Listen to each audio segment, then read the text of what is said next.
Welcome to the deep dive. Today we're unpacking a story that really sits at the foundation of, well, one of England's most famous dynasties, the Tudors. Now, you might know Henry VII, Elizabeth of York, sure, but we're actually going two generations further back to the woman who, maybe unexpectedly, made it all possible. We've got quite a stack of sources here, and they paint a, frankly, wild picture of her life, and maybe even more shockingly, her afterlife. So, our mission today, to explore the life of Catherine of Valois. She was a French princess, an English queen, mother of a king, and, yeah, grandmother to the first Tudor monarch. But what makes her story so, I guess, unique and honestly pretty barbaric after her death? Let's dive in. Okay, let's start right at the beginning. Her royal roller coaster, you could call it.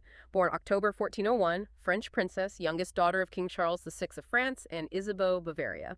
Now you might think, royal life luxury, right? But for Catherine, it seems her early years were, well, complicated. Yeah, what's really crucial here is the context, the background of her childhood. Her father, Charles VI, he suffered from really severe mental illness, sometimes thought he was made of glass, things like that. And her mother, Isabeau, often absent, maybe a bit self-indulgent. Plus, her country was, right in the middle of the Hundred Years' War. A brutal conflict with England. Exactly. So there's this debate among historians. Was Catherine neglected? Some sources hint at that, but others point to evidence, like records of purchases for royal toys, religious books, even education at a convent in Poissy from a young age, which suggests, despite the chaos, she likely got a decent upbringing for the time. Okay, so from this complex start, she's then thrust into her first big role, marriage to King Henry V of England. How did that unfold? Well, this marriage, it happened in June 1420 in France. And it was definitely not a rom-com, despite how Shakespeare maybe portrayed it later. It was the core part of the Treaty of Troyes, a Yeah. huge strategic move, really controversial, aiming to unite England and France. How? By making their future son king of both. That was the plan, and the Hundred Years' War that way. Now, Henry V was apparently quite taken with Catherine's beauty, but the negotiations themselves, pure power politics. We're talking hefty dowry demands, and crucially, acknowledging his claim to the French throne. And they were only married for, what, 2 short years? Barely. They returned to England in February 1421. Catherine was crowned queen at Westminster Abbey that same month, February 23rd.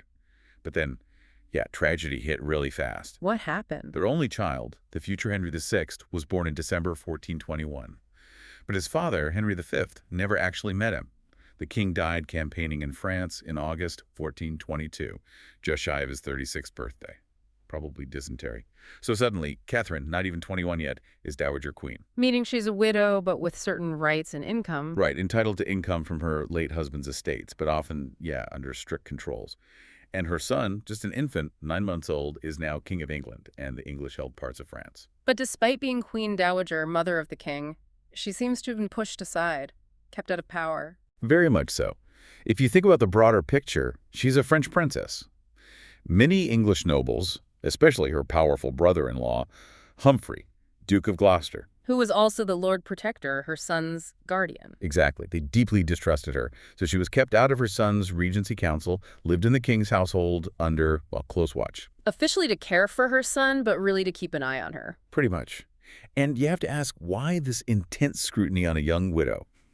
Well, English custom, and actually a specific law passed by Parliament around 1427-28, it basically said if a queen dowager remarried without the king's consent, her young son's consent, effectively the council's consent, her new husband would lose all his lands and possessions. A clear warning shot, don't make any unauthorized alliances. Precisely. A strong deterrent. But despite all that, despite the watchful eyes, the political risks, Catherine fell in love. And this is where, for you listening, the story shifts from duty to, a romance that really did change history. She fell for a Welshman, Owen Tudor.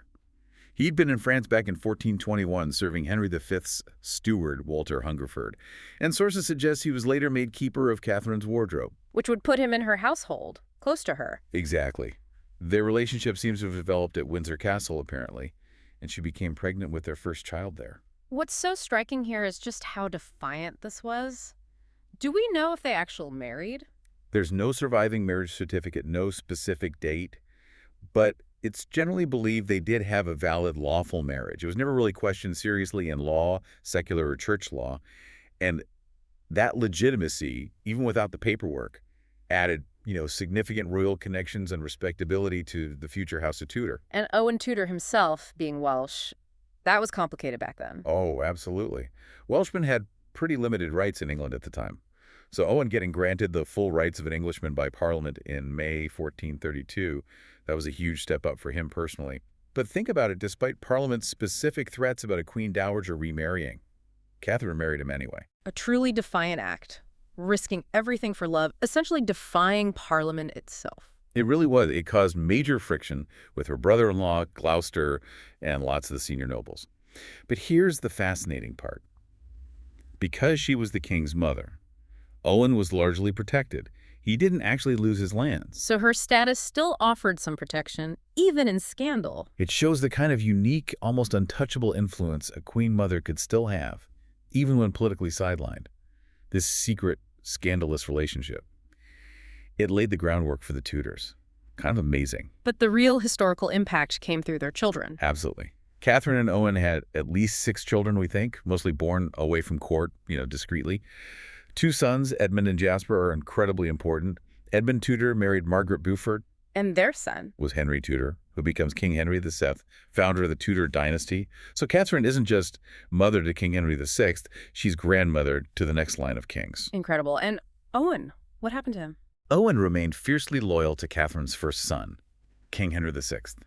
He actually ended up in prison for years after Catherine died. For marrying her? Yeah, that was the pretext. He eventually became a really strong supporter of the Lancastrian side during the Wars of the Roses. Catherine herself died quite young, though, only 35. Yes, on January 3rd, 1437. The exact cause isn't certain. Some sources say childbirth complications. Others mention a sort of lingering illness she couldn't shake.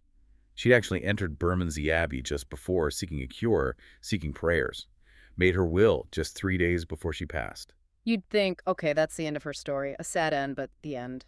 But this is where things get truly weird.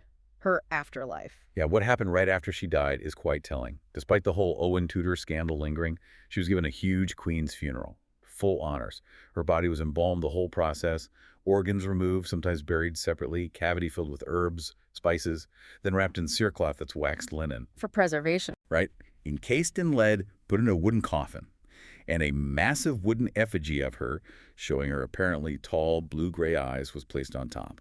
Initially, she was buried in the Old Lady Chapel at Westminster Abbey. And Owen, you said he was imprisoned? He was arrested, yeah. Imprisoned in Newgate for marrying a Queen Dowager. Eventually pardoned, but much later, during the Wars of the Roses, he was captured and executed in 1461. Okay, so she's buried in the Abbey. Surely that should be her final resting place. But you said her body was far from at peace. It was. And it makes you ask why. Why was a Queen Dowager, grandmother of the future king, treated with such bizarre disrespect after death? What happened? Well, her tomb in that Old Lady Chapel was probably meant to be temporary. Her son, Henry VI, apparently intended a grander memorial for her, but he got caught up in the Wars of the Roses, then died before anything could be built. Fast forward about 5 or 6 decades. Her grandson, Henry VII, the first Tudor king, decides to demolish that Old Lady Chapel to build his own magnificent new chapel, the Henry VIII chapel we see today for his dynasty. And during those building works, Catherine's original tomb was destroyed. Her body was unearthed. After decades in the ground. Yeah. So what did they do with the remains of a queen? This is where it gets grim. Her decaying remains were taken out of the lead coffin. They were put into just a simple wooden chest lined with some lead salvaged from the old chapel roof. And this chest was just laid on the floor near her first husband, Henry V's tomb. And it stayed there. Just on the floor. For how long? For approximately 300 years. 300 years. Why? Well, one interpretation is it was Henry VIII's way of sort of distancing himself, his new dynasty, from the scandal of her second marriage to Owen Tudor. Though, interestingly, he did actually state in his will that he wanted her properly buried in his new chapel as a noble ancestor. Oh. But his successors just never did it. never carried it out. So she was just left there, exposed in this wooden box. And this is where the story gets even more disturbing. It became a tourist attraction. Exactly, a macabre tourist attraction. The chest apparently had a lid in 2 parts, so you could open it and see her remains. For centuries, visitors to Westminster Abbey could, and did, pull back the cerecloth covering to look at her face and chest. Accounts describe her remains as thinly clothed with flesh like scrapings of tanned leather, or just bare-skinned with no clothes. Tour guides even charged people a shilling for a peek. A shilling to see the decaying body of a queen. Yes, and there was this popular belief, or maybe justification, that she was being punished somehow for disobeying Henry V by having a child born at Windsor. Apparently, some prophecy linked that location to losing the kingdom. So was it seen as a punishment or just awful negligence mixed with morbid curiosity? It's hard to say for sure, probably a mixture of both. Gross negligence certainly played a huge part. And the interaction, it went beyond just looking. Oh, yes. People touched her remains, mistreated them even. There's that famous diary entry from Samuel Pepys in 1669. He wrote, quite matter-of-factly, "I to the Abbey went, and by favor did see the body of Queen Catherine of Valois, and had the upper part of the body in my hands, and I did kiss her mouth." He what? Kissed her mouth. He even reflected on it. Reflecting upon it, I did kiss a queen, and this is my birthday. I'm 36 years old, and I did kiss a queen. Wow. That's profoundly disturbing. Did others do that? It seems it became something of a grotesque tradition for some visitors. By the 18th century, things got even worse. Reports talk about young scholars, maybe students, tearing her to pieces or picking at her remains.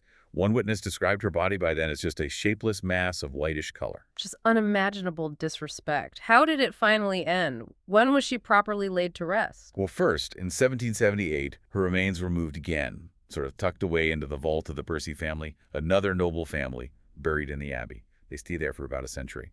Finally, in 1877, during Queen Victoria's reign, so much later, a decision was made to give her a proper, final burial. Her remains were inspected before reinterment.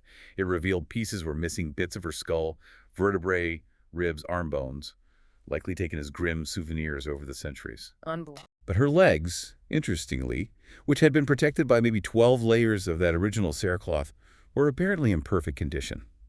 Her remains were placed in a new coffin and finally laid to rest in a proper tomb near the altar in Henry V's Chantry Chapel. How long after her death was that? 440 years. 440 years after she died. The inscription put on her new tomb notes her singular and romantic history finally brought to an honorable end.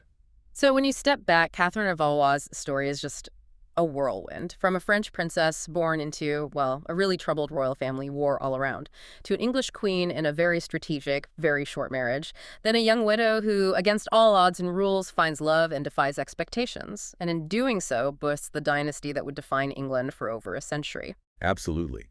And if you place that in the bigger picture, her journey after death, from that respected queen dowager to this macabre sideshow attraction whose body was literally kissed and pulled apart by strangers, only to find a proper resting place 4 centuries later. It has to be one of the most astonishing and frankly unsettling afterlives in all of royal history. She created this scandal, the marriage to Owen Tudor, that her own grandson, Henry VII, clearly tried to distance himself from. And yet, He wouldn't exist without her. exactly, he owed his entire claim, his dynasty, to that very relationship. Her story is just such a powerful reminder of how history gets written, how power, scandal, memory, or forgetting shapes the narrative we receive. It really makes you wonder, doesn't it? Why was this woman who seems to have been educated, a loving mother, someone who just sought connection after immense loss and constraint, why was she treated so, I don't know, brutally, so disrespectfully after her death? It's a stark reminder that history, especially royal history, often hides these really surprising, sometimes deeply uncomfortable truths about power, how people are perceived, and what societies choose to remember, or maybe choose to expose. What really stands out to you from Catherine's incredible, almost unbelievable deep dive? Definitely something to think about until our next exploration together.